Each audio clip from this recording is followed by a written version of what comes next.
Y bueno, para dar inicio a esta charla, ¿cierto? Les quiero presentar a la expositora que va a dictar la jornada del día de hoy, la cual está acompañada por Rodrigo Jarpa. Bueno, como ustedes saben, Rodrigo Jarpa es doctor en sexualidad humana y un magíster en psicología clínica. Lamentablemente tuvo problemas con la luz por el tema de las lluvias. Esperamos que se pueda conectar durante esta jornada, ¿cierto? Pero mientras tanto tenemos a alguien no menor, que es Nicole Baumgartner. Ella es máster en psicoterapia psicoanalítica para la Red Salud Pública en Salud Mental. Tiene un postítulo de especialización en sexualidad, consejería y terapia sexual, además de ser psicóloga clínica y fundadora de Sexualidad Consentida. ¿Ya? Les voy a dejar de compartir la pantalla. Ahora le voy a dar el paso a Nicole para que comience con la charla del día de hoy. Así que espero que tengan una muy bonita jornada de día martes, que ojalá tengan un tecito y un café a mano porque está haciendo mucho frío, estén muy abrigados y que disfruten mucho esta jornada. Así que podemos comenzar, Nicole. Muchas gracias por la presentación. Hola, ¿cómo están? Bueno, inicialmente Rodrigo me iba a acompañar en esta presentación, él iba a iniciarla, así que, bueno, las lluvias han causado algunas complicaciones. A mí también se me cortó la luz hace un rato, pero ya está de vuelta, así que esperemos que se mantenga.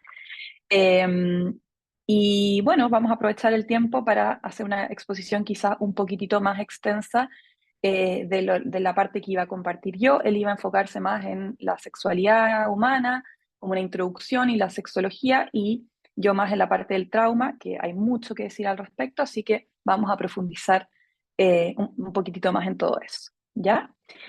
Para eso les voy a compartir pantalla y al final de la presentación voy a dar un espacio para preguntas, dudas, comentarios, eh, lo que necesiten.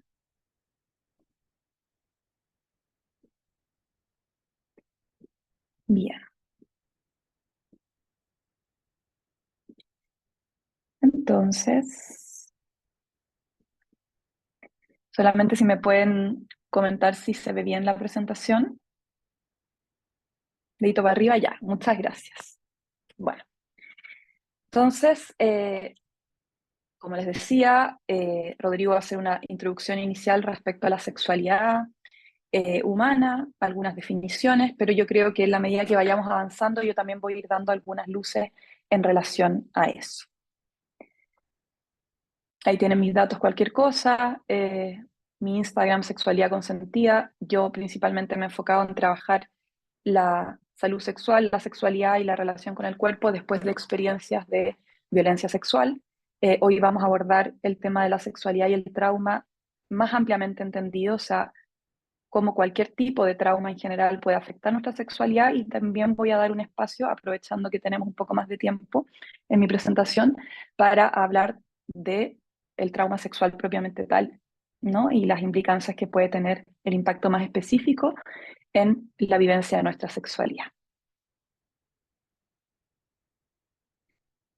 Entonces, para iniciar, voy a dar algunas definiciones. Hoy en día se habla mucho de trauma y voy a dar algunas definiciones posibles que yo he elegido. Hay obviamente muchas más para entender un poco de qué se trata el trauma. Y una definición básica para empezar que tiene que ver con lo etimológico es que proviene la palabra trauma, ¿no? De el griego, que significa herida. Lo que me parece interesante de esta definición es que no se está enfocando en el evento específico que produce, ¿no? Este impacto, sino que justamente en el efecto, ¿no? Uno puede tener heridas por distintas situaciones, ¿no? Y el foco es en el impacto que esas situaciones, eventos han dejado en la persona. Por otro lado, el trauma se relaciona con la exposición, no solamente a un acontecimiento, pueden ser varios acontecimientos, como dice más abajo, puede ser un evento único, o muchos eventos crónicos, repetitivos, a largo plazo, que se van a percibir como una amenaza, no solamente a la seguridad física, sino que o también a la integridad o seguridad psicológica, a nuestra supervivencia. En el fondo, una persona que, por ejemplo, ha tenido experiencias de maltrato, abuso, por ejemplo, en su infancia, incluso pensemos en un abuso más psicológico, si bien no hay como una amenaza directa quizás a la integridad física, sí la hay a la integridad psicológica. ¿Y qué es lo que sucede con esta herida? Lo primordial es que la capacidad de esa persona para hacer frente a esa situación que está viviendo se sobrepasa. Como se sobrepasa, la persona no tiene la capacidad de integrar toda esa carga y activación, esa experiencia emocional, y por ende ese exceso de activación inunda a la persona y no están los recursos de afrontamiento necesarios para lidiar con esa experiencia. Vamos a ver que tenemos mecanismos de supervivencia. Siempre, en cualquier situación, nuestro cuerpo, nuestro sistema nervioso nos va a cuidar y nos va a intentar defender. Entonces, recursos hay, pero son recursos de supervivencia ante situaciones que son muy abrumadoras y nos sobrepasan. ¿Y qué pueden hacer? ¿Qué características pueden hacer que esa experiencia sea excesivamente abrumadora o que no tengamos esos recursos de afrontamiento? Tres características más o menos básicas que pueden influir es que ese evento o esos eventos hayan sucedido muy rápido, es decir, no alcanzamos a tener como la preparación para activar nuestras defensas y responder a esa situación. Es como, por ejemplo, viene un auto y estoy cruzando la calle y no lo veo venir, no tengo tiempo de salir, de correr, de responder, ¿no? Es muy rápido. Puede tener que ver también con su intensidad, las características de esa situación en sí, lo fuerte que es esa situación. Y también la época de nuestra vida, el periodo en el que sucede. Cuando sucede muy temprano, en un periodo crítico de nuestro desarrollo, por supuesto que va a ser más complejo que tengamos los recursos para lidiar o hacer frente a esa situación.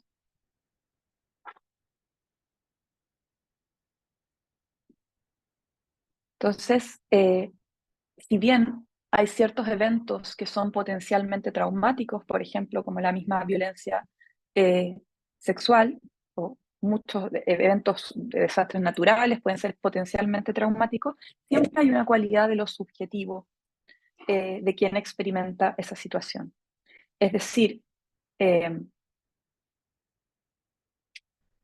los eventos en sí no tienen una característica definible para que por sí mismo sea provocador de una experiencia traumática, sino que va a depender de cómo la persona lo viva y de qué recursos tenga esa persona. ¿Por qué hay quienes se traumatizan frente a ciertas situaciones y otras personas no frente a esas mismas situaciones? Tiene que ver con un montón de cosas, con nuestra historia previa, si hay traumas previos o no, con los recursos de nuestra red de apoyo, recursos psicológicos también, nuestro estilo de apego, un montón de cosas que van a influir, aparte de las características del evento en sí, que también obviamente son importantes, pero no definitorias completamente. No podemos suponer esta persona vivió tal situación, sí o sí tiene un trauma, o esta situación no es para tanto, entonces esta persona seguramente no está traumatizada, sino que tenemos que entrar a comprender los efectos, esa herida, si está esa herida presente o no, qué huella dejó esas situaciones en la persona. ¿Mm? Entonces, no es solo lo que a la persona le sucede en sí, sino cómo la persona lo experimenta. Y por eso se habla mucho desde las neurociencias, ¿no? Que es todo un tema, de que el trauma no está en el sistema nervioso, o sea, no está en el evento, sino que está en el sistema nervioso, en cómo el cuerpo y el sistema nervioso reaccionan a ese evento. ¿Mm?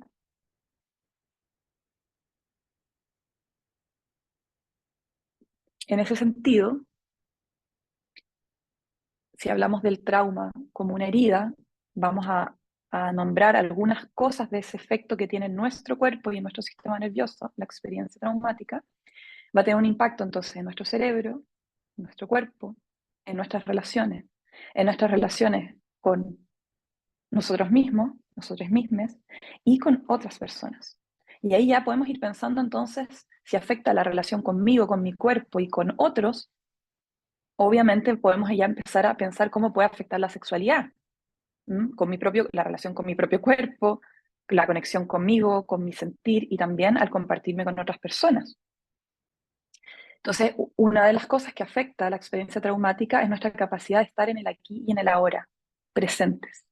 ¿Por qué? Porque esas experiencias traumáticas, en general ya vamos a ver que cuando tenemos una experiencia traumática, aunque el evento ha terminado, en nuestro cuerpo y en nuestro sistema nervioso seguimos respondiendo desde esa supervivencia, ¿no? Entonces perdemos la conexión con el presente porque traemos el pasado constantemente al hoy, en esta respuesta que se quedó crónicamente activa tras la experiencia traumática.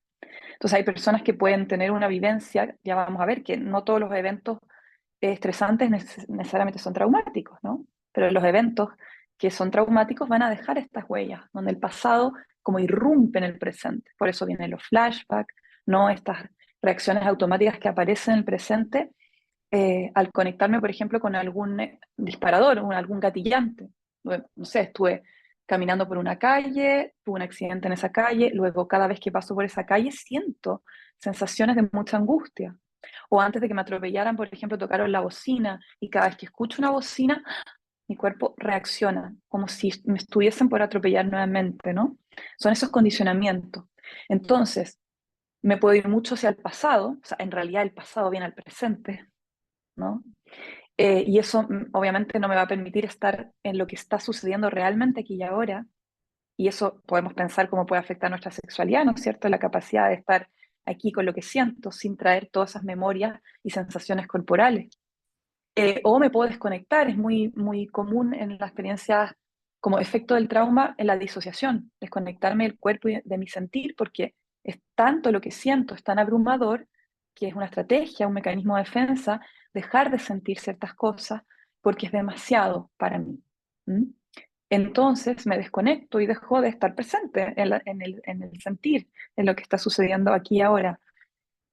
O puedo estar demasiado hiperalerta, que es todo lo contrario a la desconexión y disociación, que es estoy demasiado presente. Entonces, estoy atenta a todas las señales del entorno, pero en general no son todas, son aquellas que yo asocio al trauma o a lo peligroso. Por ende, es como que tuviera un hiperfoco hacia las señales de peligro, olvidándome de todo lo demás. Por ende, tampoco puedo estar en el presente desde ese lugar más de relajo y de expansión, que me permite estar más conectada con todo lo que está sucediendo en el momento. Ya podemos ir pensando cómo eso puede afectar nuestra sexualidad, ¿no? Se va a afectar nuestra regulación emocional después de experiencias traumáticas. Y pueden pasar dos cosas que se pueden intercambiar, no es la una o la otra, muchas veces son las dos caras de la misma moneda, ¿no? Que pueden fluctuar en una persona en distintos momentos. Entonces puedo estar en una hiperactivación, que significa que estoy sobrepasada por emociones o sensaciones, me abrumé, un exceso de emoción, me sobrepasé, que podría ser, no sé, por ejemplo, en extremo, ¿no? Una crisis de pánico, ¿no? Una sensación de mucha angustia. Eh, Pueden haber niveles que no son tan extremos, pero que igual me siento en una hiperactivación, o lo contrario, estar como entumecida, apagada. Estoy hablando en femenino simplemente por simplificar y porque estoy hablando yo, ¿no? Eh, entonces, no percibir las sensaciones, las emociones, los sentimientos, algo más disociativo, eh, algo más anestesiado, andar en la vida como robots sin sentir. ¿Y por qué son las dos caras de la misma moneda? Porque muchas veces puedo sentir una sensación como muy abrumadora y como mecanismo de defensa desconectarme para no sentir tanto. Pero luego, por ejemplo, voy por la calle y escucho esa bocina o paso por la misma calle donde tuve el accidente y todo eso gatilla, eso que está disociado y debajo de la alfombra, que son todas esas emociones que reaparecen con mucha fuerza. ¿Mm? Entonces, no sé si han escuchado del concepto de la ventana de tolerancia. ¿Qué pasa con las experiencias traumáticas? La ventana de tolerancia es esa ventana en la cual podemos estar en conexión, ¿no? Con el presente, ¿no? En calma, en una tranquilidad, en un equilibrio entre nuestra activación, no ni muy hiper ni muy hipo. Y cuando tenemos experiencias traumáticas, esa ventana de tolerancia se acorta, es decir, nos vamos más rápidamente a la hiperactivación o a la hipoactivación. Y que, o sea, en el fondo tener un poco de hiperactivación a veces es necesario también, porque, por ejemplo, cuando nos levantamos en la mañana e iniciamos el día, la jornada, necesitamos un poco de energía para decir, vamos, que se puede, nos levantamos. Incluso un poco de activación puede ser interesante cuando estamos sea, muy felices por algo, estamos celebrando, estamos disfrutando, estamos festejando. Y también algo de hipoactivación, ¿no? Es necesario para el descanso, para bajar el ritmo del día, para lograr dormir, por ejemplo, para lograr recuperarnos, ¿no? Restaurarnos. Pero aquí la experiencia traumática estamos hablando de que nos vamos a grados de hiperactivación grandes, como justamente el pánico, mucha ansiedad, pensamientos rumiantes, permanentes, ¿no? Gestos más impulsivos, agresividad. O, por el otro lado, hacia la hipoactivación, esta desconexión, disociación, una inmovilidad, que es lo contrario a la hiperactivación, ¿no? Quedarse en parálisis, ¿no? Y en un bajón, estados depresivos se pueden entender muchas veces a través de experiencias traumáticas que dejan un estado hipoactivo crónico, ¿m? De mucha baja energía, cuesta arrancar, nos desconectamos.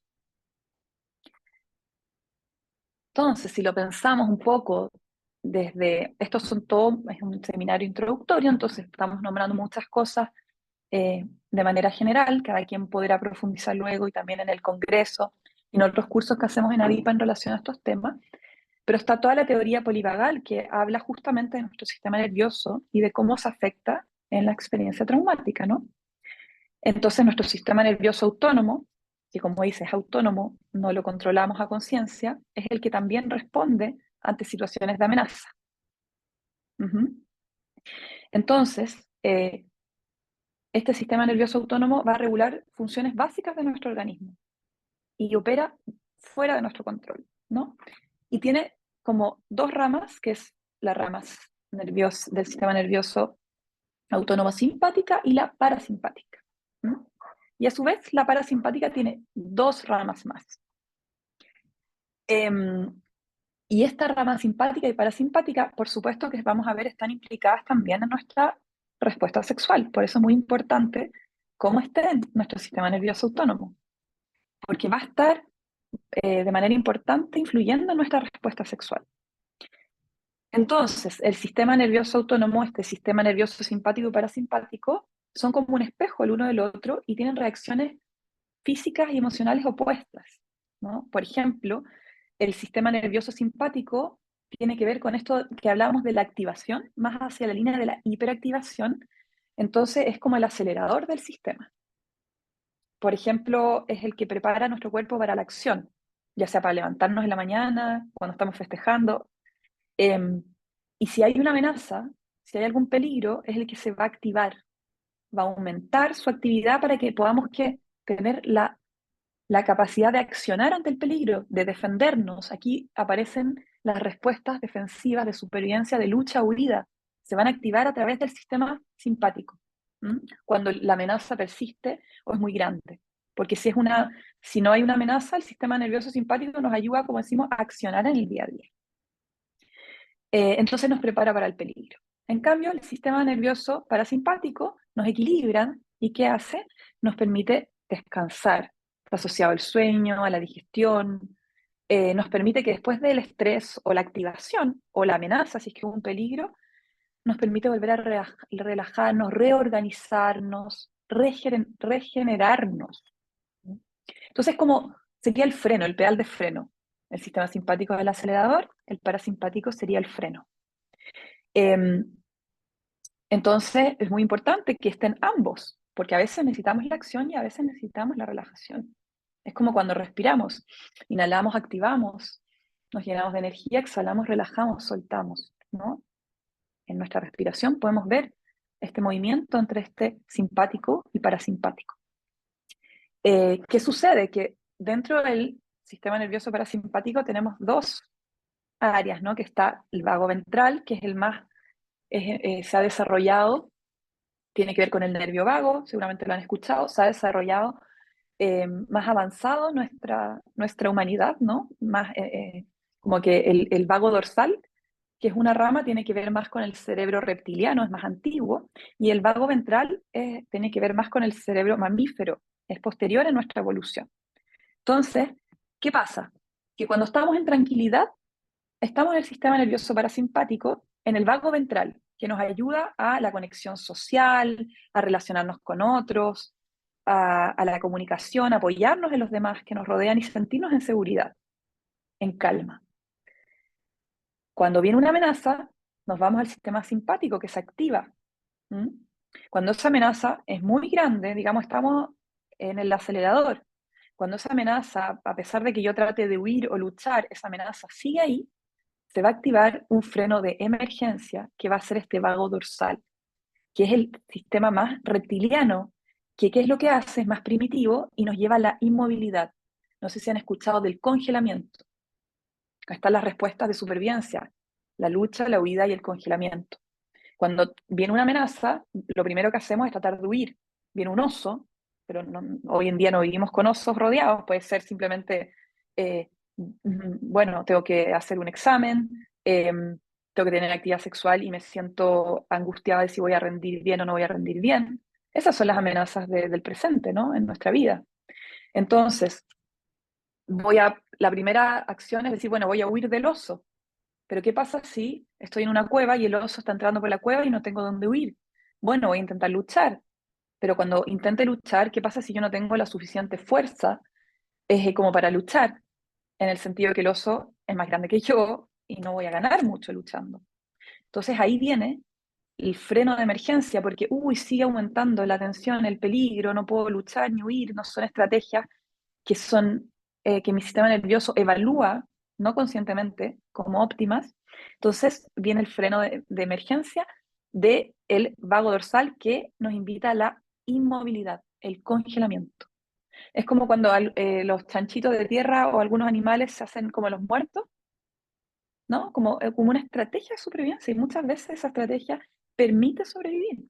Y si es que no se va a sobrevivir, hay un montón de cosas fisiológicas que suceden como anestesiamiento, opioides, endorfinas que genera el cuerpo para sentir menos el dolor. Entonces, toda esta respuesta de supervivencia, quiero decir que en el fondo todo esto se pone en juego también, según cómo esté nuestro sistema nervioso, en distintas situaciones, también en el encuentro sexual. Y a mí me gusta mucho esta imagen que es como en el trauma, este sistema nervioso autónomo, que debiera ser como este 8 infinito, que es decir, debiera fluctuar armoniosamente entre la activación y el relajo, ¿no es cierto?, entre la acción y el descanso, eh, se desregula. Entonces a veces podemos estar en exceso de hiperactivación o en exceso, ¿no?, de ahí de hipoactivación. Nos podemos quedar en el congelamiento, estas respuestas se vuelven crónicas, o nos podemos quedar en la hiperactivación incluso cuando ya no hay amenaza, cuando ya el peligro se fue. ¿Mm? Entonces se corta este flujo, que esta es otra imagen que a mí me hace mucho sentido para hablar de trauma, ¿no? Que este flujo de la vida, de la energía vital, se corta, ¿no? Y es como que si se hiciese como un hoyo en este fluir del río hacia otro lado, y esa energía de vida que yo voy canalizando hacia adelante, de repente se empieza a perder un poco de esa energía que se empieza como a diluir por otro camino, como que se rompiera un dique y esa agua se escapa esa energía de vida, ese fluir. Entonces, finalmente, da lo mismo la experiencia que sea, puede ser una experiencia, por ejemplo, de abuso sexual o un terremoto, lo que sea, esa experiencia que irrumpe en nuestras vidas, nos da la sensación de impotencia o de inutilidad o de insignificancia o que no pudimos responder, que no tuvimos eh, la capacidad para responder como hubiésemos esperado. Y es como una fuerza que viene que no hay forma de detener, esa poderosa fuerza abrumadora que se acerca y que esa fuerza, sea cual sea, eh, no le importa cómo se siente la víctima. Al maremoto no le importa cómo se siente la víctima, a la persona que agrede tampoco le importa cómo se siente la víctima, ¿no? Y es interesante aquí recalcar que cuando pensamos a veces en trauma, pensamos muchas veces en lo que pasó que no debió haber pasado, ¿no? Ese maltrato, ese abuso, ese desastre natural, esto no debiera haber pasado. Pero a veces no nos detenemos a pensar también en que el trauma es también lo que no pasó que debió haber pasado. Por ejemplo, experiencias de negligencia, de abandono, de indiferencia, de indisponibilidad. ¿Mm? Todo eso también puede marcar una experiencia, ¿no?, traumática. Y aquí entramos ya en que no solamente vamos a entender el trauma como un evento específico, solamente hay distintas concepciones de trauma, podríamos estar toda una hora hablando solo de eso, pero solamente me parece importante mencionar que tenemos todo el ámbito no solamente del trastorno de estrés postraumático que genera todo esto, eh, alteraciones en el sistema nervioso autónomo, como decíamos, pero también todo lo que es el trauma relacional que se da en las relaciones interpersonales, ¿no? El trauma del desarrollo que se da en ciertas épocas críticas de la vida, al inicio de la vida, y los traumas complejos, que son experiencias recurrentes, que quizás no son estos traumas como tan evidentes y tan estos traumas mayores y únicos, sino que son estos traumas más sutiles, continuos, pero que tienen un efecto acumulativo, ¿no? Como esos constantes descalificaciones, desacreditaciones, por ejemplo. Todo eso también va a ir marcando una experiencia traumática que puede generar un cierto estilo de apego, por ejemplo, ciertas heridas vinculares que, por supuesto, pueden afectar nuestra sexualidad. Entonces, si pensamos también en esos traumas primeros de la vida, ¿no? O traumas relacionales que se dan en el contexto de nuestros vínculos, como el maltrato, la negligencia, ¿no? La violencia psicológica, verbal, el abuso sexual, el abandono. Podemos decir ahí entonces que si volvemos a estos inicios de nuestra vida, ¿m? Cuando no podemos regularnos como bebés, autorregularnos, necesitamos a un otro que nos corregule. De hecho, somos la especie que más necesita de un otro para sobrevivir luego de nacer, ¿no? Eh, para que se regule nuestro sistema nervioso autónomo, esta regulación entre los sistemas simpático y parasimpático, vamos a necesitar de esa corregulación, de esa regulación relacional, que va a regular nuestra actividad fisiológica, ¿no? Nuestras necesidades básicas. Eh, entonces, por ahí se habla de pienso, luego existo, ¿no es cierto? Pero podríamos pensar que en realidad siento y luego existo, ¿no? No llegamos con lenguaje al mundo, ¿no? Y el sentido de nuestra propia identidad es primero corporal y basado en nuestras sensaciones. Y también en esas sensaciones primarias, fisiológicas y táctiles que tuvimos con nuestras figuras cuidadoras, ¿no? Em, el tacto, los estímulos visuales, la voz, los estímulos auditivos. Entonces, todo eso va a ir marcando un conocimiento, una memoria procedural que se llama, que es implícita, es una memoria que aprendimos de cómo estar con otros en relación, cómo estar corporalmente con otros. Aprendimos de nuestra sexualidad desde los inicios de nuestra vida.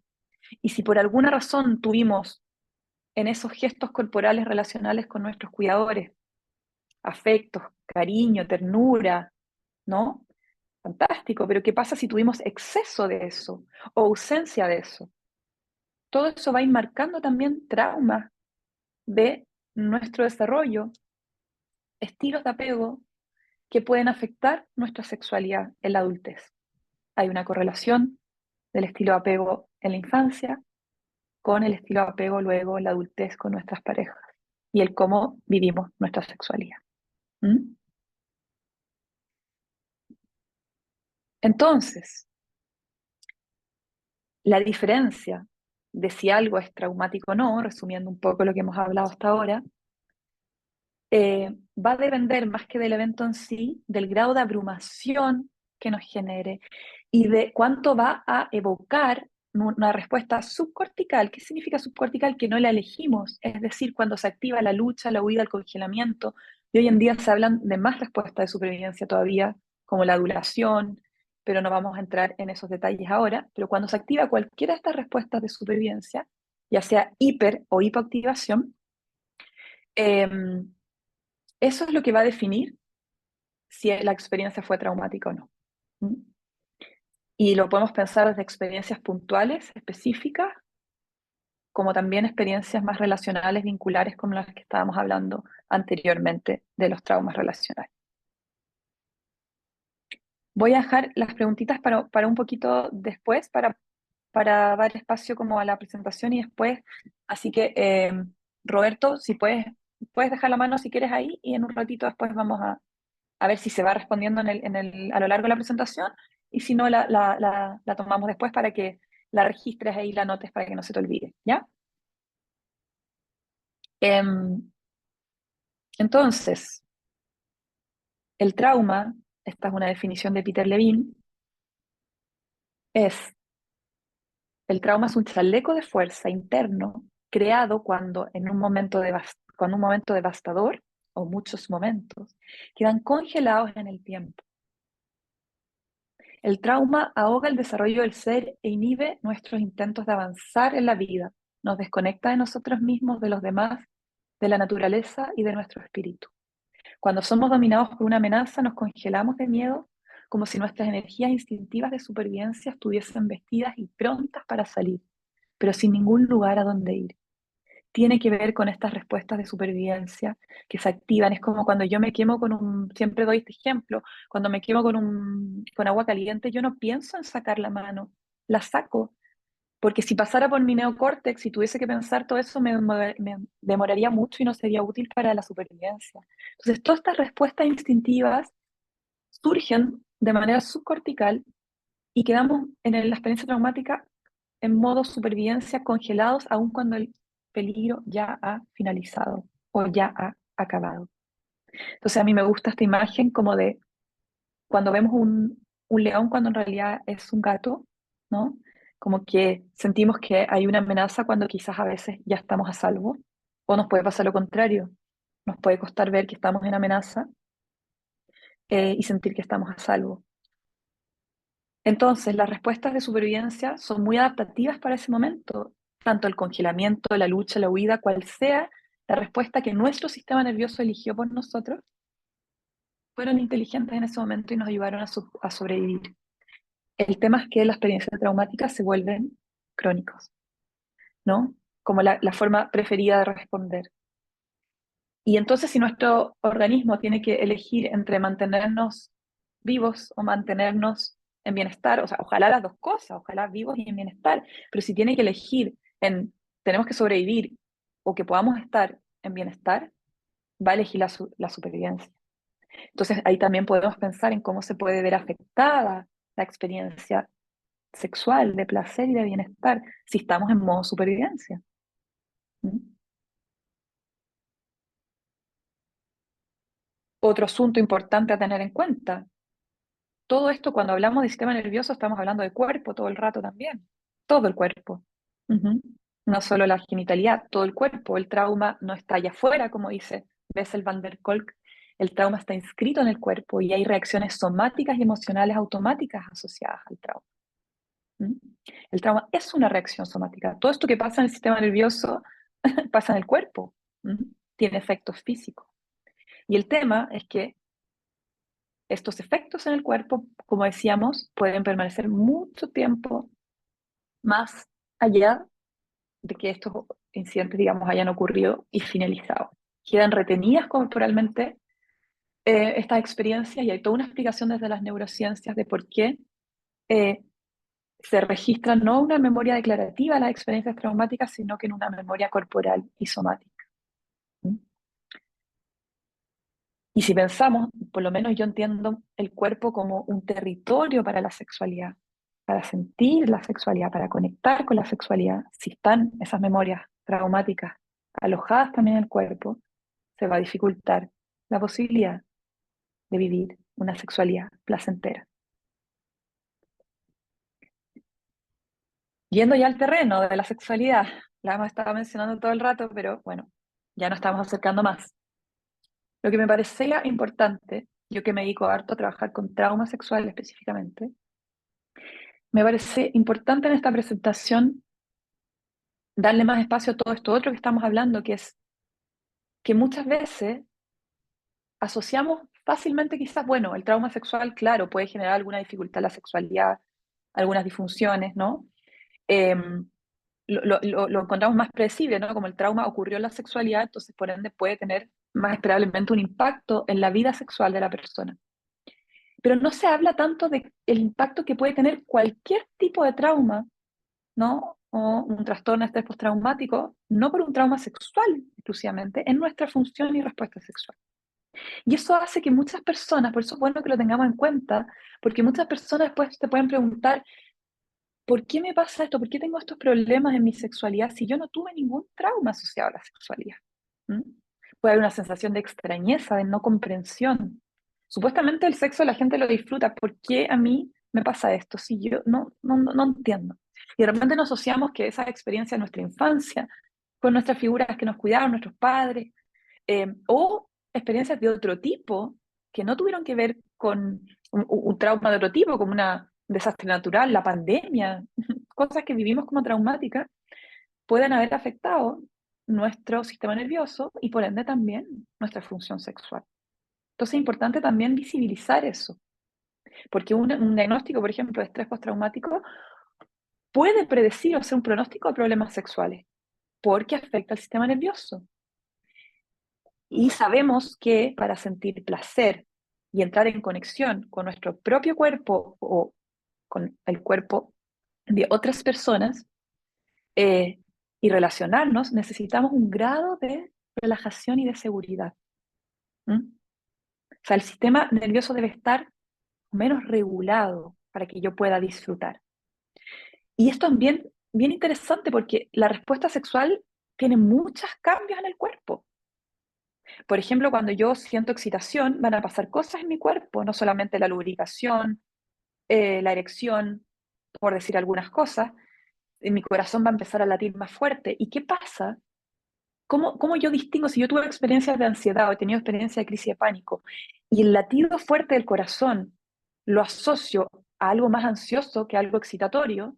Cuando esté en el momento de la respuesta sexual, en la excitación, sintiendo esa sensación de latido del corazón, me puedo poner muy hipervigilante y puedo activar esas respuestas de supervivencia porque siento que esa señal de mi cuerpo es peligrosa. Significa que me va a pasar algo malo. ¿Mm? Eh, entonces también todo el significado que le damos a nuestras respuestas corporales en base a nuestra historia de vida previa va a influir en ese momento. Y cómo yo he sentido la intimidad y la cercanía corporal con otras personas en el pasado va a influir en cuán segura me sienta yo o no en el encuentro con alguien en el presente. Entonces, si yo he asociado estar activado o excitado con no estar a salvo, va a ser compleja mi respuesta sexual en la fase excitatoria. ¿Mm?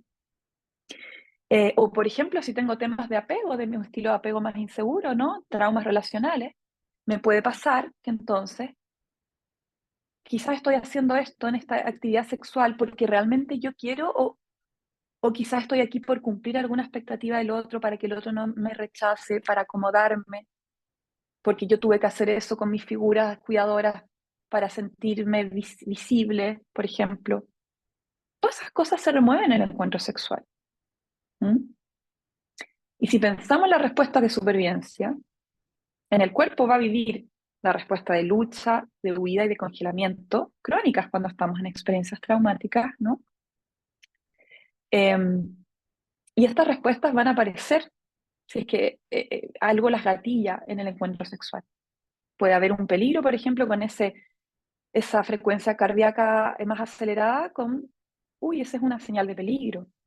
Entonces mi cuerpo no puede responder de una manera que me permita sentirme relajado, sentir placer. Entonces, el trauma va a impactar cualquier tipo de trauma en nuestra vida sexual a través de respuestas fisiológicas que se activan, de lucha, huida, de congelamiento. Me puedo disociar, me puedo ir para otro lado, dejar de sentir el cuerpo, ¿no? Ponerme hiperalerta, hipervigilante a la respuesta del otro, por ejemplo, hiperreactivo, hipersensible a las sensaciones corporales. ¿Mm? O congelarme derechamente, ¿no? Paralizarme. Y también todas las creencias asociadas a la experiencia traumática. Merezco placer, soy digno, digna de placer. ¿Estoy a salvo para sentir placer? ¿Puedo confiar en mi cuerpo? Si siento crisis de pánico, de pronto tengo sensaciones que no controlo y no manejo. ¿Puedo confiar en mi cuerpo y en mis sensaciones? Todo eso se mueve en el encuentro sexual. Y aquí no vamos a profundizar mucho, pero solamente para mencionar que este sistema nervioso autónomo que dijimos antes, sistema nervioso simpático, parasimpático, están estrechamente vinculados a la respuesta sexual. ¿Mm? Entonces, este sistema nervioso autónomo controla distintos procesos corporales internos, como la respuesta sexual. No solamente la digestión, la presión sanguínea, bueno, la erección, la lubricación, la eyaculación, el orgasmo. Entonces, tanto el sistema simpático como parasimpático participan en la actividad sexual. Entonces, si no está regulado mi sistema nervioso autónomo, también va a afectar, ¿no?, mi respuesta sexual. Entonces, en la fase de deseo, que hoy en día ya no se distinguen tanto el deseo de la excitación, pero en general en la fase de deseo el sistema nervioso simpático está más activo y en la excitación el parasimpático. Pensemos que cuando necesitamos excitar y tiene que llegar sangre a nuestra pelvis, a los genitales, si estamos en modo simpático, lucha-huida, ¿no? Lo que pasa es lo contrario, la sangre se tiene que ir a las extremidades, manos, piernas, por si tengo que pelear, ¿no? O huir. La sangre no queremos que se vaya a los genitales en ese momento. Entonces necesitamos ese grado de relajo y de sistema nervioso parasimpático para que fluya toda la sangre a donde tiene que fluir, que es hacia los genitales, ¿ya? Pero luego en la fase del orgasmo es muy importante ahí el simpático, donde se generan esas contracciones musculares también propias del orgasmo, que es esa tensión, esa activación positiva que tiene también el sistema simpático. ¿Mm? Entonces, si yo estoy en una sobreactivación, tengo muchos pensamientos de ansiedad, vergüenza o culpa en el encuentro sexual, no voy a poder, quizás voy a fallar.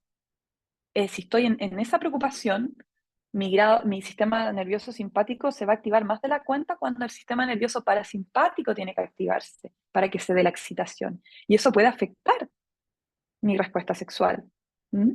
Puedo no lubricarme, puedo perder la erección, por ejemplo. Ujú.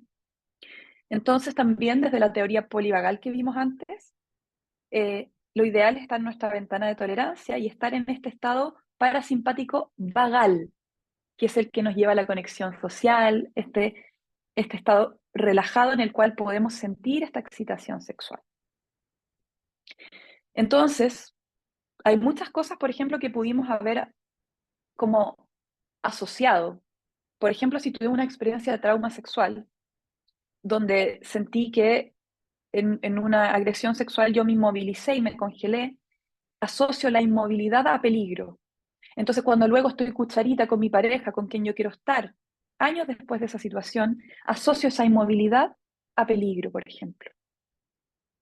¿Ya? Entonces, o como decíamos antes, puedo asociar la movilización o la activación a peligro, como siento esta frecuencia cardíaca más acelerada y es que estoy en excitación, pero para mí lo asocio a una reacción de crisis de pánico o peligro. Entonces, el vago ventral nos permite estar, cuando estamos en esta regulación, nos permite estar en la movilización, en esta activación sin miedo, pero también estar en la inmovilización sin miedo, que no estamos en peligro, sino que podemos estar en quietud y en tranquilidad, o podemos estar en activación y también en seguridad. Pero eso no siempre se da. Entonces,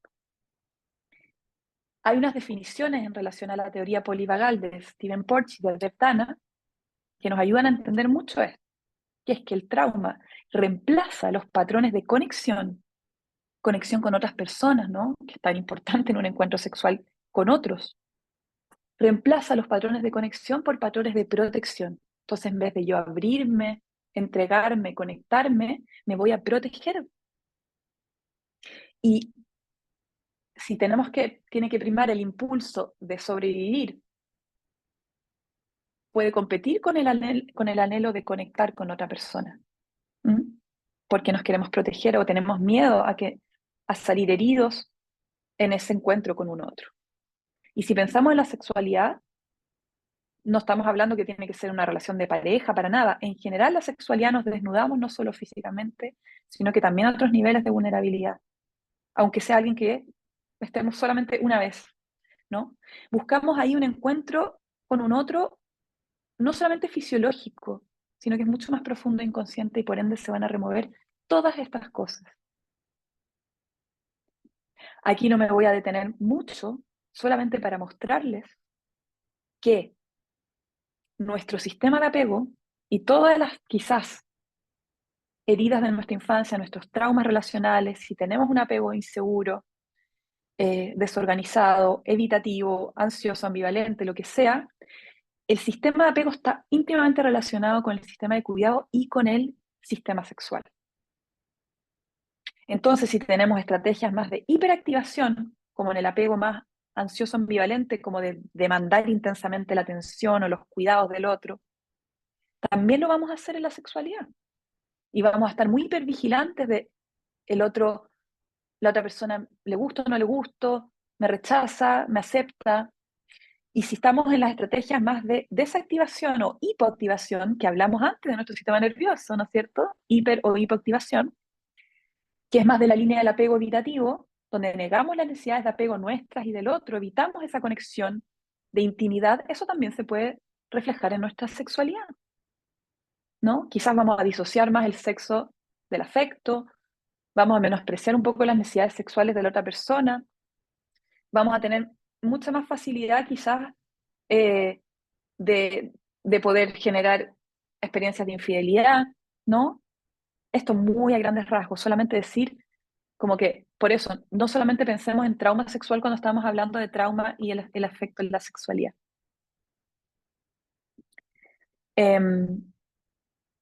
Entonces, yendo ya ahora un poco al trauma sexual, porque igual me gustaría decir algunas palabras en relación a ese tema, me parece importante.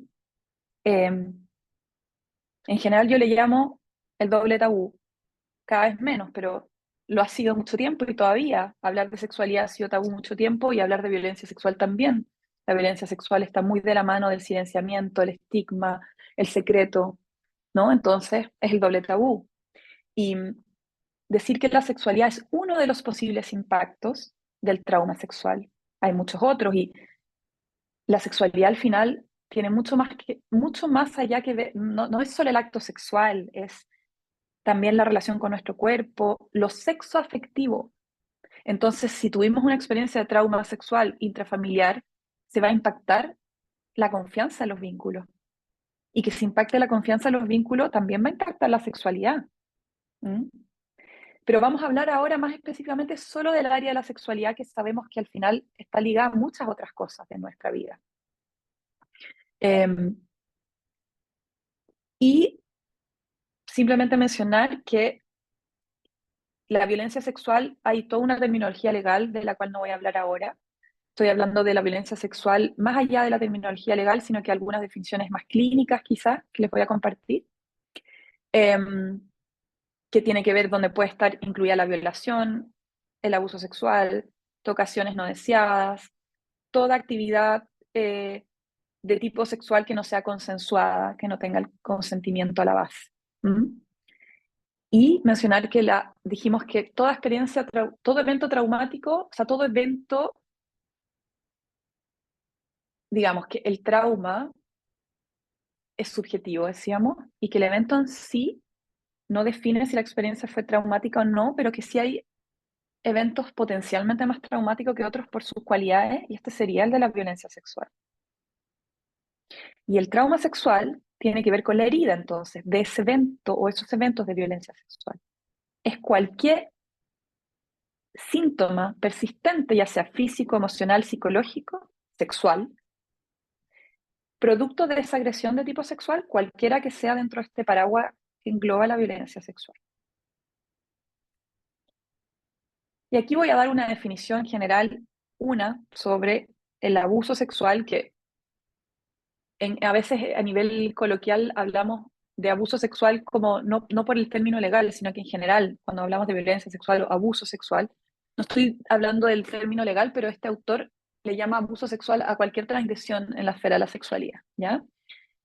Y su definición es todos aquellos comportamientos con trasfondo sexual que invaden los límites de la persona, especialmente si es un niño o niña, crean un interés no directamente deseado por el otro, produciendo condiciones tales que no se puede huir del deseo del abusador, condena al sujeto a un sentimiento de culpa, a un sentimiento de profunda y dolorosa confusión. Todo esto en un contexto de relaciones asimétricas de poder, donde puede estar presente la simetría en cuanto a edad y el rol del abusador, como la simetría de fuerza. Lo relevante acá es la relación asimétrica y el uso de poder, porque uno tiene relaciones asimétricas de figuras de autoridad, un profesor con un alumno, una madre con un hijo. Pueden haber relaciones asimétricas, el tema es cómo se usa ese poder. Y donde hay una imposibilidad de elección, es decir, no hay consentimiento. Destacar simplemente que la violencia sexual no se refiere solamente a la fuerza física, porque a veces lo asociamos con tiene que haber una transgresión como una estrategia de fuerza física para que suceda. Por supuesto que no, hay muchas y variadas formas de coacción, ¿ah? Desde el silenciamiento, el secreto, la manipulación afectiva, los privilegios, las amenazas, hay muchas formas, ¿no? Entonces al final tiene que ver con esta relación de sometimiento, donde la víctima rechaza más implícita o explícitamente esa situación sexual, o no puede, o está incapacitada para consentir eh, por falta de discernimiento, o también por el uso de alguna sustancia, ¿no es cierto? Por distintas razones. Entonces, ¿cómo el trauma sexual puede afectar la sexualidad? Si pensamos a nivel adaptativo, decíamos antes, vamos a darle prioridad a la sobrevivencia antes del placer y el bienestar. Si tenemos que priorizar el placer o el dolor, vamos a ponerle foco al dolor, a las señales de peligro para que eso no vuelva a suceder, más que a las señales de placer. Entonces, nuestra sexualidad se va a inhibir fácilmente ante situaciones de peligro en cualquier especie. Y además, el impulso sexual se ve afectado por el pasado, es sensible a nuestra biografía, se acoplan cosas, ¿no? Y si pensamos en la experiencia de violencia sexual, se da en la esfera de la sexualidad, por ende, la sexualidad queda teñida por esa condición de peligrosidad muchas veces. ¿Mm? Entonces, aquí algo interesante a hacer primero es, a veces las personas pueden tener una experiencia de violencia sexual, pero puede que eso sea una parte de su historia sexual.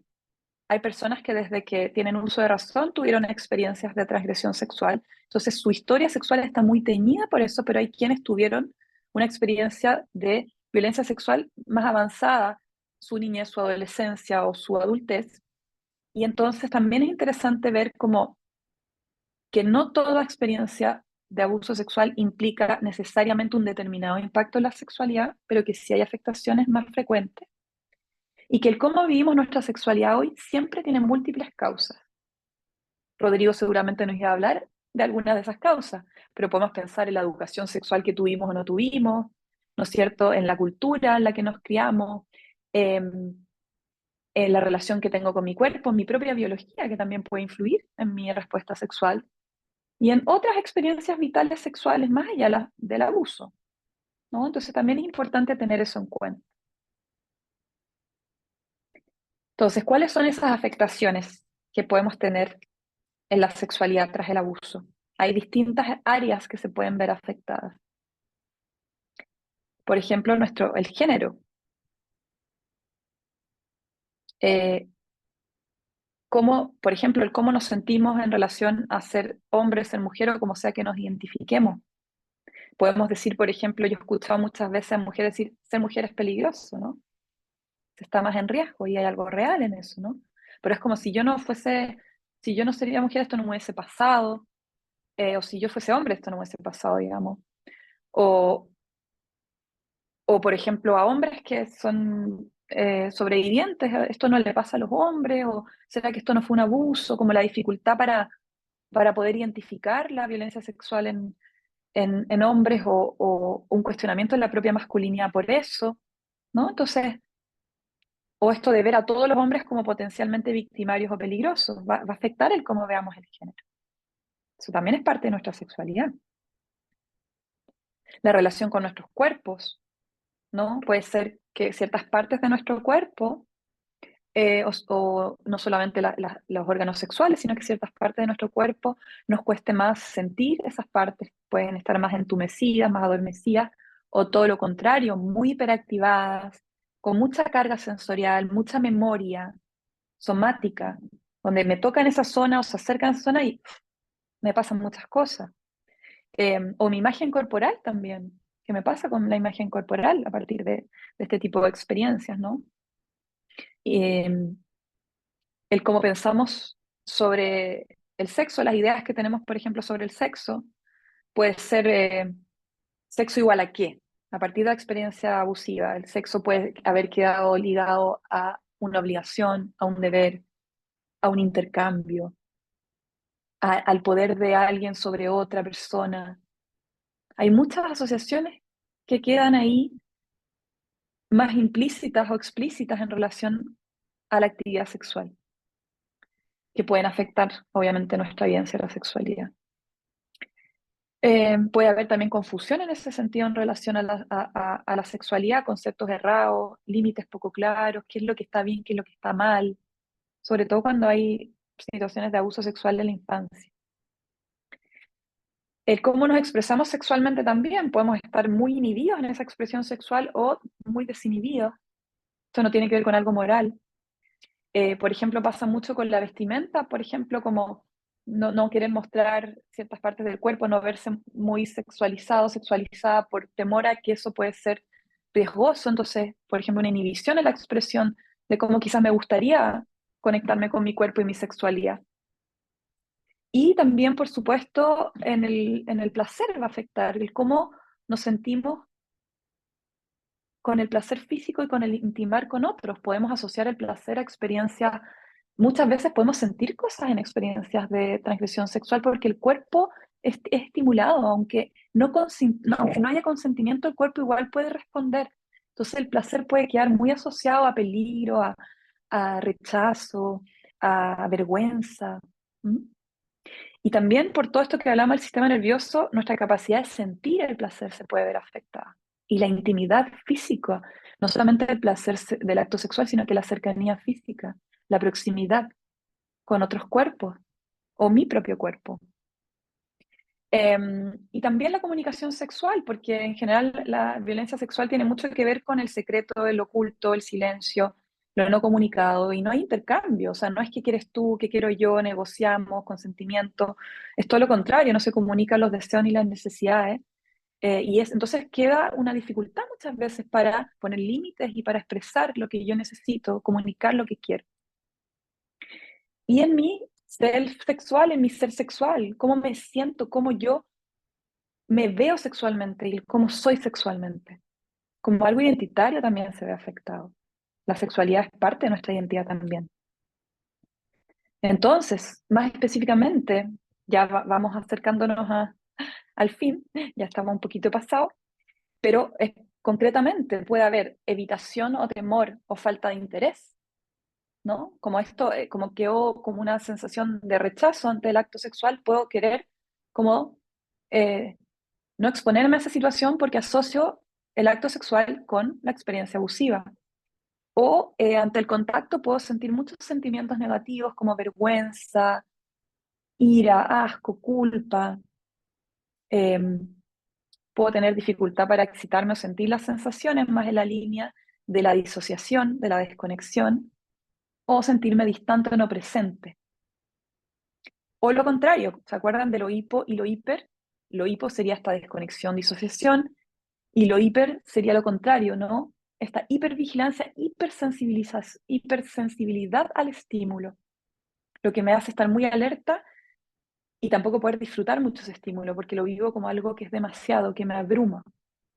Y eso va de la mano con estas experiencias de flashback que pueden venir, ya sea sensaciones, imágenes, emociones, pensamientos, que son intrusivos, que no quiero que estén presentes, que son perturbadores y aparecen en el encuentro sexual. Por ejemplo, imágenes de la situación abusiva en el encuentro sexual presente que es elegido, consentido, pero igual irrumpe esa experiencia, ¿no? Y así como podemos evitar la actividad sexual, nos puede pasar lo contrario. ¿no? Como buscar compulsivamente una hipersexualidad y comportamientos de riesgo, ¿m? Por una falta de posibilidad de poner límites en nuestra sexualidad y de distinguir nuestras necesidades, lo que queremos, lo que no queremos. Em, y puede haber dificultad para establecer una relación íntima, o sea, una relación de pareja, una relación íntima en general. Lo sexo afectivo también se puede afectar, no solamente el acto sexual. Y también después del encuentro sexual puede haber una sensación de disforia post-encuentro sexual, como de, pueden haber distintas sensaciones como, y a veces la persona puede ni siquiera saber por qué, no solamente lo asocia a lo que vivió hace años atrás, por ejemplo, si fue un episodio de abuso del pasado, puede venir llantos, sensaciones que uno no entiende bien, emociones post-encuentro sexual. Y toda la gama de disfunciones sexuales habidas y existentes, digamos, como dificultades eréctiles y eyaculatorias, o dificultades orgásmicas, dolor en las relaciones sexuales, vaginismo, o sea, toda la gama de disfunciones que no necesariamente se dan siempre por un trauma sexual, pero muchas veces pueden darse de esa manera, ¿ya? Esto son simplemente algunas frases de ejemplo, pero las vamos a, las expliqué ya, no son necesarias en este momento. Entonces, en resumen, podrían estar estos dos caminos de afectación, que es más la línea de la evitación o la aversión, a cualquier intimidad afectivo corporal sexual.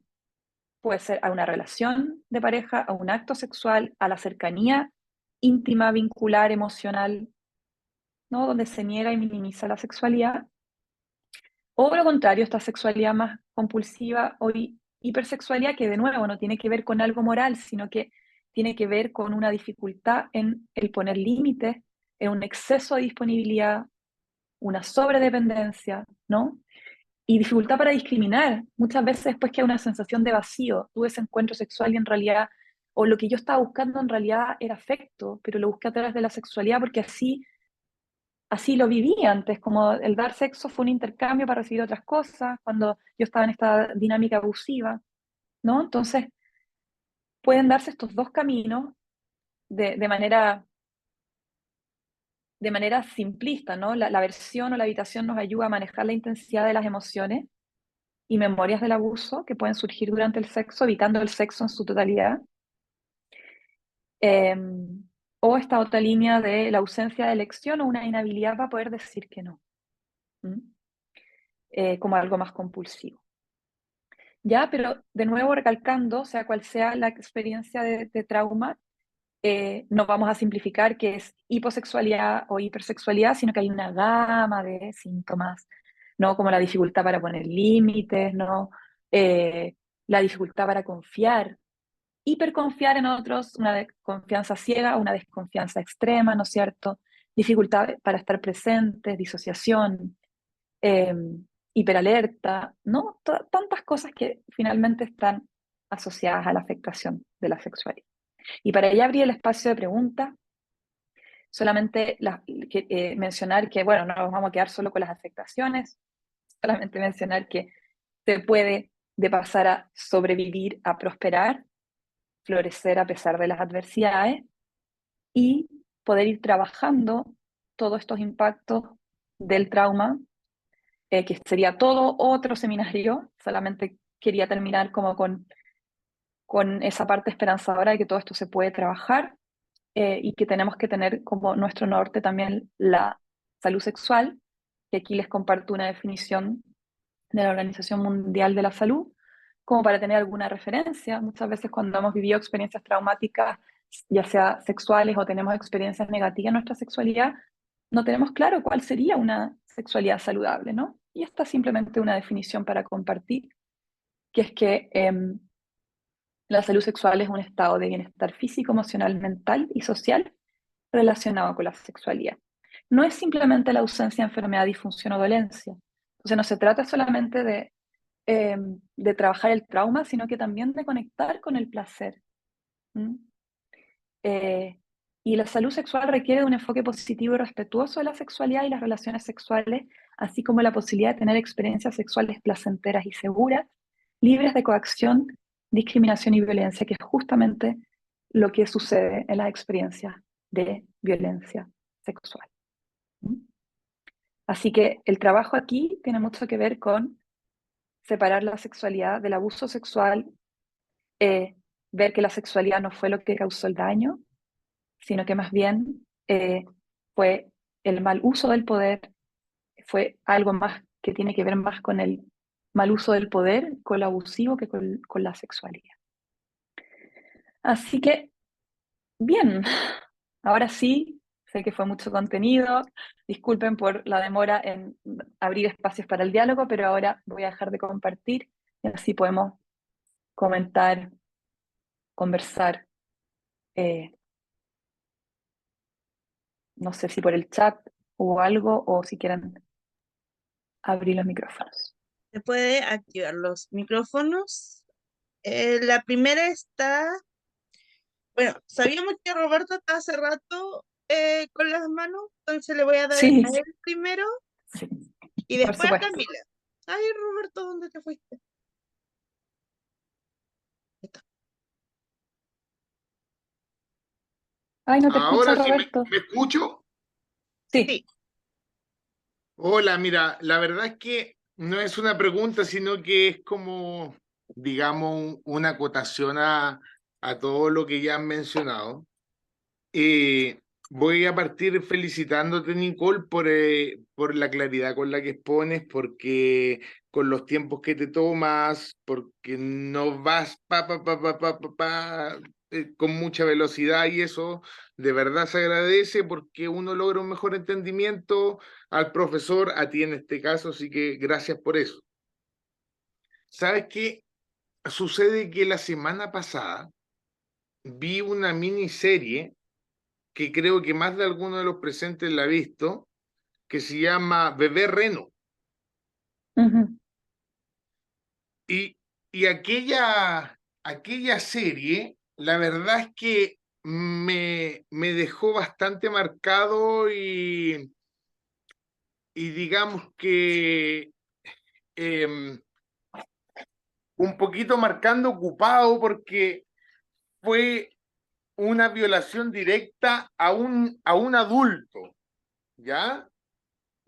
Y ujú, este hombre, luego de eso, tuvo incapacidad defensiva cuando una mujer lo acosó sexualmente, digamos que le toqueteó su parte íntima y él se congeló, tal como tú lo mencionaste. No hubo ningún tipo de impedimento por parte de él. Por supuesto que falló su autoestima, no apareció ningún instinto defensivo, sino que totalmente bloqueado. Y esto provocó en él una impotencia sexual permanente que duró muchísimo tiempo, pasó, y justamente me voy a tomar de dos frases que mencionaste, que es que justamente pasó lo que no debió pasar y a la vez no pasó lo que debió pasar. Y bueno, aquellos que no han visto la serie se las recomiendo de todas maneras. El tema del abordaje con respecto a abusos sexuales en mi trabajo es algo de lo que escucho relatos salvajes todos los mm, días porque trabajo en un centro de rehabilitación de adicciones femenino. ujú, ¿Ya? Y bueno, nosotros mencionamos generalmente que eh, la adicción es la enfermedad de los sentimientos y las emociones, pues siempre hay un trasfondo y es increíble cómo después de un par de sesiones, cuando las chicas ya confían en ti y se van explayando en lo que es su historia de vida, eh, más del 99% ha tenido este tipo de abuso. la experiencia, sí. Solo Ex- en honor en honor al tiempo, para que otras personas también tengan espacio, es solo si puedes redondear la idea para yo poder comentar algo de lo que dijiste y después dar espacio también a otras personas. Ya, perfecto.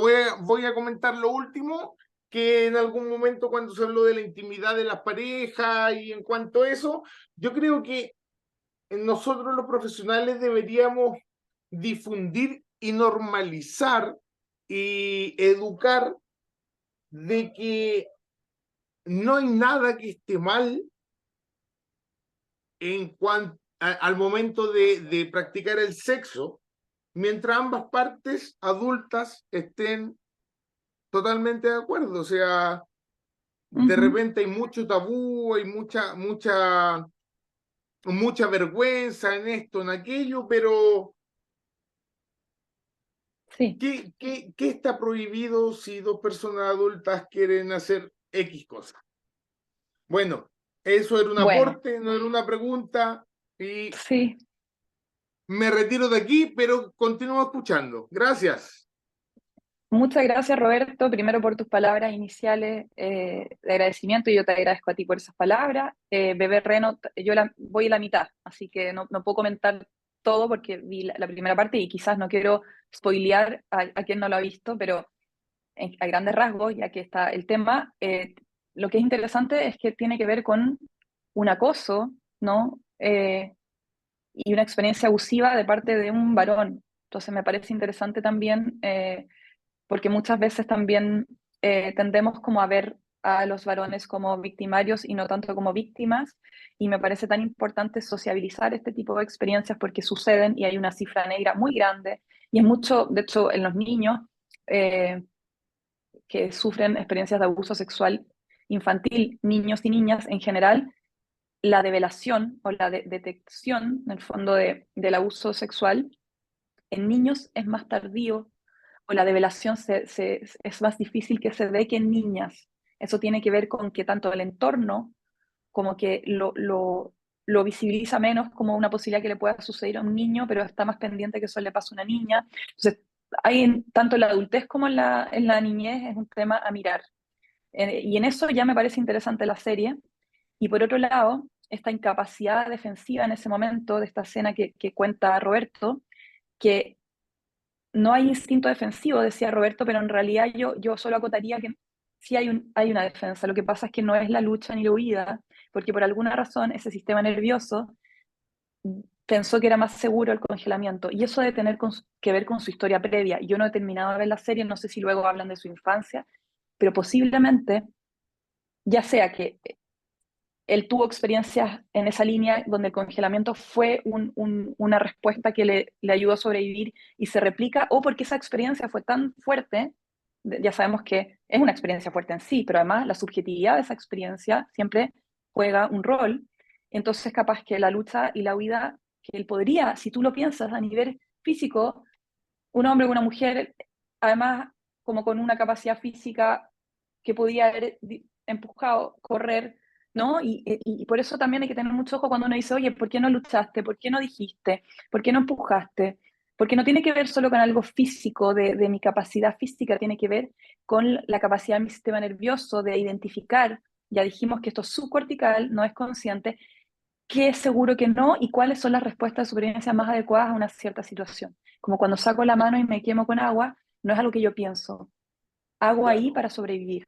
Entonces el Eso congelamiento en ese sentido le brindamos un homenaje que muchas veces tanto lo cuestionamos y lo vemos como si fuese como un no defendernos, y en realidad lo es, solo que es más inmovilizador y nos deja una sensación de mayor impotencia, por supuesto, que una respuesta más activa como lucha o huida, sin duda. Así que gracias. ¿Quién seguiría? Habían dicho alguien más que estaba, no recuerdo quién era Camila Díaz. Camila Díaz. Hola, Hola. bueno, primero felicitarla porque su clase fue muy buena, muy completa. Y bueno, tengo dos preguntas, son cortitas, la segunda es cortita, pero ya, la primera es que si es que pueden, pueden suceder como dos reacciones distintas, no necesariamente simultáneamente, pero por ejemplo, una reacción fisiológica de hiperactividad algunas veces, eh, pero también una desactivación sensorial como de no disfrutar, pero hacerlo igual. Mm. Y en el nivel cognitivo, como de sentir que el sexo no es importante, pero porque precisamente no puede sentirse la conexión al hacerlo, pero a la vez como tener una necesidad cuando uno está sola, triste, no sé, en X motivo, pero ¿eso es como normal dentro del trauma o es como más de un trauma que resolver en el ámbito sexual? Y la Mira, otra no sé pregunta si es, ¿mm? vamos con una primero o Ya. no sé si te entendí bien, pero o sea, primero quiero acotar una cosa que me olvidé de algo que mencionó antes el compañero en relación a las relaciones sexuales en pareja o con otras personas, de cuando yo di esta definición anteriormente de salud sexual como para tener un norte, porque muchas veces cuando hemos tenido experiencias donde no hemos estado a gusto sexualmente, nos cuesta tener una referencia de qué es lo que sería estar a gusto, eh, o si tuvimos experiencias de transgresión sexual, qué es lo que sería una sexualidad saludable. Hay una cosa que a mí, o sea, a mí me hace mucho sentido, eh, como una definición que orienta también, es que sea, mientras sea placentero y consentido, todo lo que se haga en ese contexto con toda la libertad de prácticas sexuales diversas y alternativas que hay. El tema no es la práctica sexual, sino que el que sea placentero y consensuado. Eso como una acotación. Y respecto a lo que tú preguntas, no sé si entendí bien porque diste muchos ejemplos, pero a ver si capté. O sea, la hiperactividad, la activación como la hipoactivación podemos oscilar entre una y otra, como decíamos, como que son las dos caras de la misma moneda.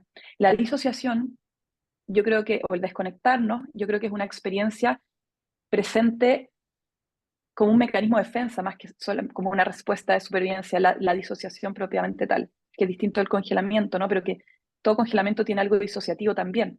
Pero en el fondo la respuesta de disociación, o sea, yo creo que puede haber una hiperactivación y a la vez puede haber también ciertas partes disociadas de la experiencia. O sea, por ejemplo, no sé, puedo tener disociada la experiencia de trauma sexual, por ejemplo, de mi infancia, y puedo tener como disociada esa parte de la experiencia a nivel de que no la recuerdo en mi memoria declarativa, pero cuando estoy en un encuentro sexual me viene mucha hiperactivación de mucha sintomatología, que sería la parte no disociada de la experiencia, que son más sensaciones, pero sin el componente mental de la imagen que está disociado. Entonces puedo tener, por ejemplo, ambas cosas ahí a la vez. No sé si te refieres como a eso. Eh, y además puedo estar en hiper en un momento y luego en hipo, y no necesariamente siempre en el mismo estado. Ah, ya. Cuéntame si Sí, va por ahí o no entendí bien. claro, sí, por ahí va. Por ejemplo, directamente con un ejemplo que es como, ya, por ejemplo, buscar como relaciones íntimas, sexuales, pero a la vez, cuando ya las tienes, como desconectarte ya de como, como Ajá. hacerlo porque sí, por así decirlo. Es Ajá. como que se mezcla lo que es hiperactivación con la hiperactivación como a la vez. Entonces, claro, mi pregunta era, claro, si podían como coexistir a la vez en una Mm. misma situación, como que fueran muy contrarias. Ahí, perdón, Y pero es que antes sé que quieres hacer otra pregunta, pero me parece súper importante acotar algo más. Ahí es interesante porque puede ser que yo tenga más que una hiperactivación, estoy sintiendo deseo sexual. No solamente eso viene de lo traumático, o sea, puede ser tengo ganas de tener actividad sexual, pero luego cuando estoy en el encuentro sexual, por alguna razón hay un disparador o algo que me conecta con lo traumático y se activa mi mecanismo de defensa. Entonces, no tiene por qué ser una activación traumática. Ahora, es distinto si yo estoy en una hipersexualidad, como decíamos, como estos dos caminos de impacto en la sexualidad después de una experiencia de trauma sexual. Si yo estoy en esa sexualidad más compulsiva, en donde me cuesta poner límites, en general estoy disociada y desconectada de mis necesidades, porque estoy teniendo actividad sexual cuando quizás no quiero tenerla, me cuesta decir que no. Entonces es posible que esté yendo más compulsivamente a ese encuentro y por ende me desconecte durante el encuentro. ¿Ya? Entonces pueden ser esas dos situaciones. Depende de la persona y del momento. Ahora sí, perdón. tu segunda pregunta. No, fue una súper buena acotación, muchas gracias. La segunda pregunta es como qué técnicas se pueden usar como para tratar el trauma sexual. Por ejemplo, ¿el mindfulness serviría en estos casos? Como Ya, una mira, no, técnica. sí, obvio. O sea, yo hago todo un curso como de abordaje de este tema, no lo alcancé a agregar porque es mucho, pero lo primero es, o sea, yo creo que hay que mezclar la terapia sexológica con la terapia enfocada en trauma, ambas cosas a la vez.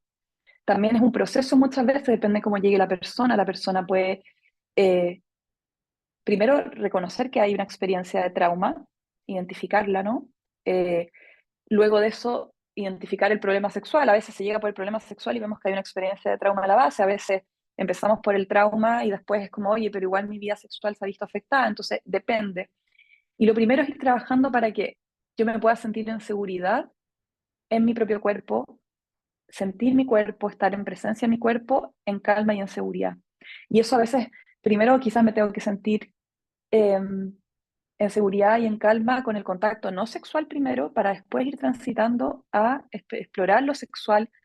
Pero si yo ni siquiera puedo estar en seguridad en mi cuerpo ni en tranquilidad, o incluso con un abrazo con otra persona antes de ir hacia lo propiamente sexual, como pensando en lo más tradicional de actividad sexual, esos son los primeros pasos que voy a poder dar.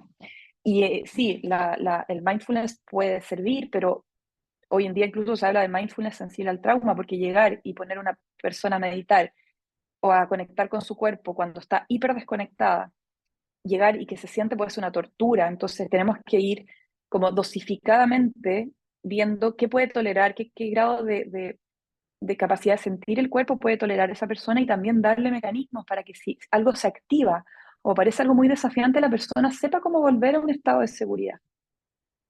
¿Mm? Entonces, mindfulness sí depende del momento y en la dosis justa.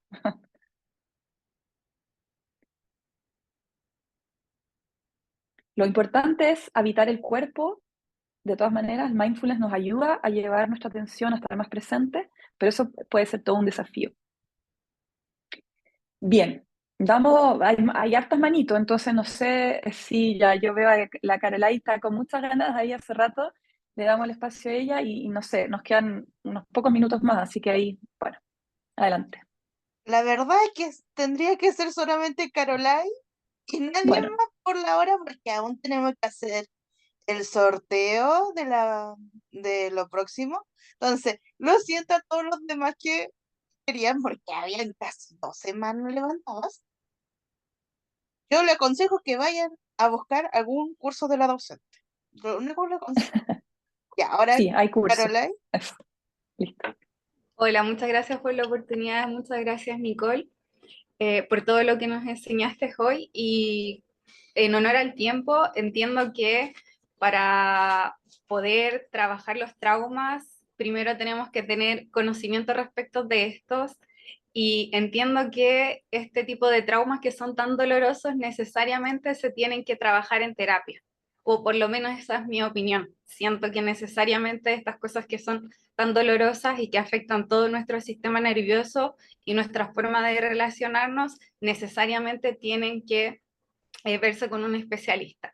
Pero hay ciertos casos en donde existan personas que no tienen acceso para poder tratar esos traumas y se quedan sin la posibilidad de autoconocerse o de poder sanar, incluso aunque lo quieran, aunque lo deseen, pero no pueden simplemente porque económicamente no pueden o porque no tienen las herramientas, porque no tienen a quien consultarle, porque los especialistas que están en los servicios públicos no son capaces de abordar estos temas. Entonces estamos dejando un grupo de personas traumadas fuera del alcance de una reparación integral.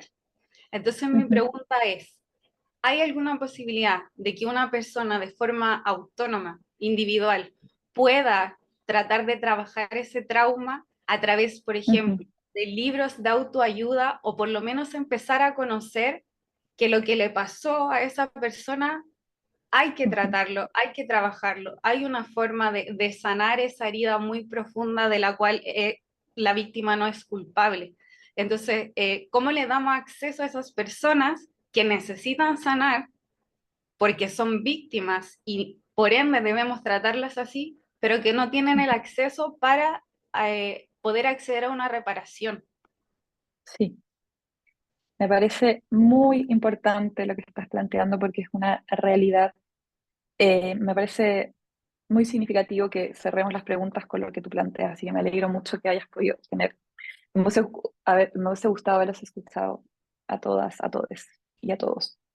Eh, de todas maneras, yo estoy muy de acuerdo de que para tratar estos temas se necesita una terapia especializada, idealmente, porque no, se movilizan muchas cosas y hay que saber cómo manejarlas y cómo abordarlas. Y así como hay especialistas médicos en distintas cosas, en estos temas también los hay.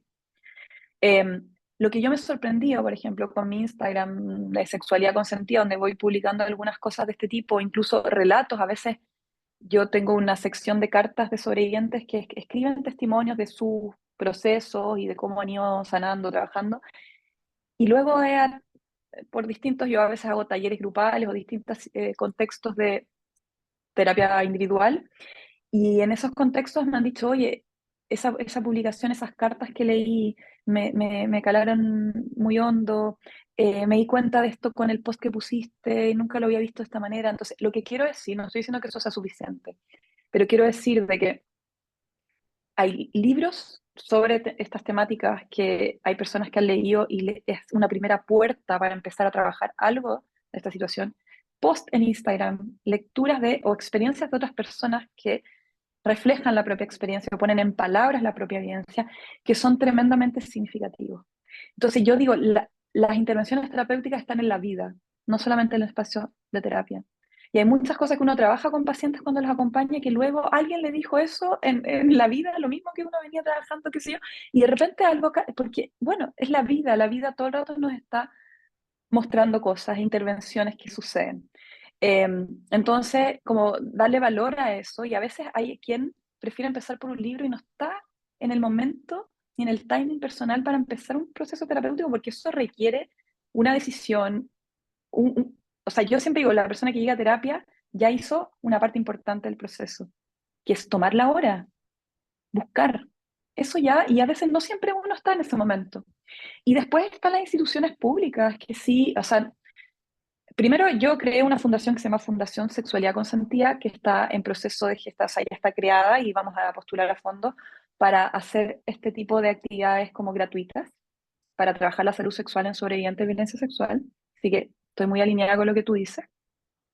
Y también a veces está este seminario. Estos seminarios a veces hay personas que lo pueden escuchar y decir, uy, entendí muchas cosas y ya puedo empezar a seguir trabajando esto de alguna manera.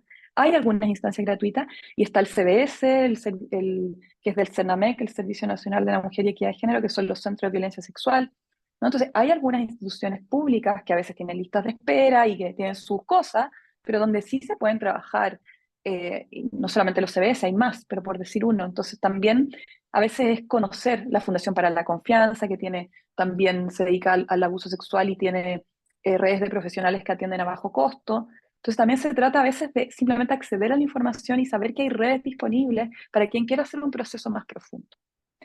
Eso, me superpasé con tu respuesta, pero bueno, ahí, espero que te haya servido. Muy cortito, ¿podrías quizás en esta ocasión, si tuvieras que recomendar un libro que le pueda servir a una víctima para empezar su propia reparación o sanación, cuál sería? Sí, el coraje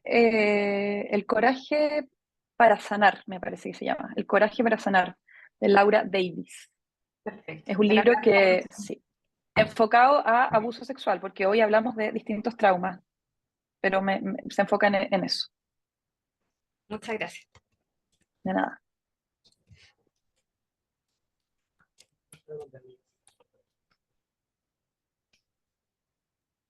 Bueno, docente, muchas gracias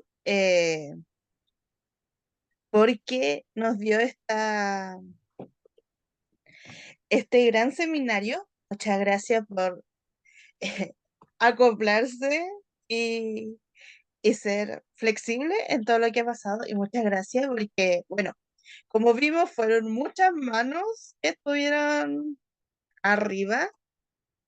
Entonces, muchas gracias y el seminario está terminado. Ahora